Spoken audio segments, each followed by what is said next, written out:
ಜಾತಿಯ ಹೆಸರಲ್ಲ ಬಡತನದ ಆಧಾರದ ಮೇಲೆ ಸರ್ಕಾರಿ ಸೌಲಭ್ಯಗಳು ಮತ್ತು ಮೀಸಲಾತಿ ಸಿಗಬೇಕು ಅನ್ನೋ ಆಗ್ರಹ ಮೊದಲಿನಿಂದಲೂ ಅಂತರ್ಮುಖಿಯಾಗಿತ್ತು.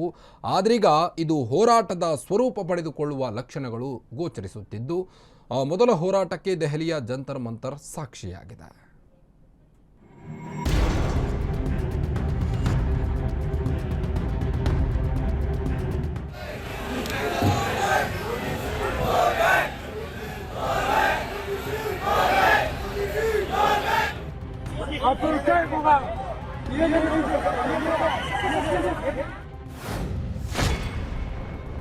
ಮೀಸಲಾತಿಯಲ್ಲಿ ಜಾತಿಗಿಂತ ಬಡತನ ಮಾನದಂಡವಾಗಲಿ.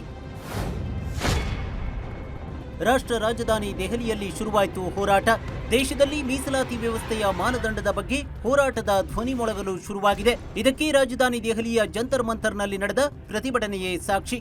ದೇಶದಲ್ಲಿ ಸರ್ಕಾರಿ ಸೌಲಭ್ಯಗಳು ಮತ್ತು ಮೀಸಲಾತಿ ಜಾತಿಯ ಆಧಾರದ ಮೇಲಲ್ಲ, ಬದಲಿಗೆ ಆರ್ಥಿಕ ಪರಿಸ್ಥಿತಿಯ ಆಧಾರದ ಮೇಲೆ ಸಿಗಬೇಕು ಎಂದು ಆಗ್ರಹಿಸಿ ಸಾಮಾನ್ಯ ವರ್ಗದ ನೂರಾರು ಯುವಕರು ಬೃಹತ್ ಪ್ರತಿಭಟನೆ ನಡೆಸಿದ್ರು. ಕೇಸರಿ ಧ್ವಜ ಹಾಗೂ ಭಿತ್ತಿಪತ್ರ ಪ್ರದರ್ಶಿಸಿ ಕೇಂದ್ರ ಸರ್ಕಾರದ ವಿರುದ್ಧ ಧ್ವನಿ ಎತ್ತಿದ್ರು.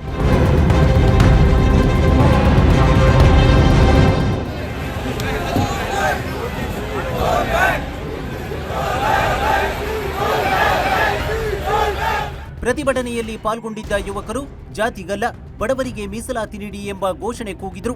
ಶಿಕ್ಷಣ, ಸ್ಪರ್ಧಾತ್ಮಕ ಪರೀಕ್ಷೆಗಳ ತರಬೇತಿ ಮತ್ತು ಶುಲ್ಕ ವಿನಾಯಿತಿ ಸೇರಿ ಸರ್ಕಾರದ ಸೌಲಭ್ಯಗಳು ಆರ್ಥಿಕವಾಗಿ ಹಿಂದುಳಿದವರಿಗೆ ತಲುಪಬೇಕು. ಅರ್ಹರಿಗಷ್ಟೇ ಈ ಸಹಾಯ ಸಿಗಬೇಕೇ ಹೊರತು ಜಾತಿಯ ಆಧಾರದಲ್ಲ ಎಂದು ಆಕ್ರೋಶ ವ್ಯಕ್ತಪಡಿಸಿ ಸರ್ಕಾರದ ಮುಂದೆ 3 ಬೇಡಿಕೆ ಇಟ್ಟಿದ್ದಾರೆ.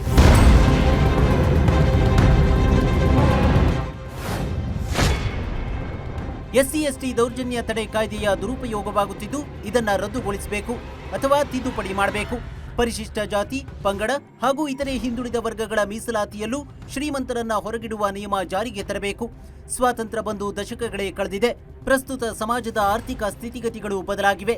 ಹೀಗಾಗಿ ಹಳೆ ಮೀಸಲಾತಿ ಚೌಕಟ್ಟನ್ನ ಪುನರ್ ವಿಮರ್ಶಿಸಬೇಕಾದ ತುರ್ತು ಅಗತ್ಯವಿದೆ ಅಂತ ಪ್ರತಿಭಟನಾಕಾರರು ಬೇಡಿಕೆ ಇಟ್ಟಿದ್ದಾರೆ.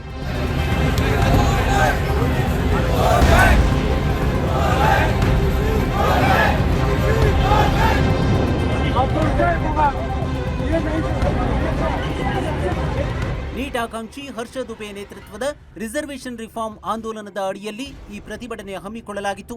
ಇದಕ್ಕೆ ಕರ್ಣಿ ಸೇನಾ, ರಾಜಸ್ಥಾನ ಮೂಲದ ಜನರಲ್ ಸೇನಾ ಮತ್ತು ಚಾಣಕ್ಯ ಸೇನಾ ಸಂಘಟನೆಗಳು ಬೆಂಬಲ ಸೂಚಿಸಿದ್ವು.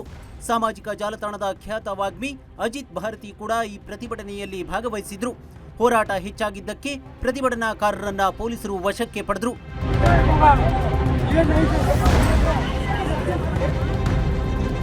News desk, Ashwavega news.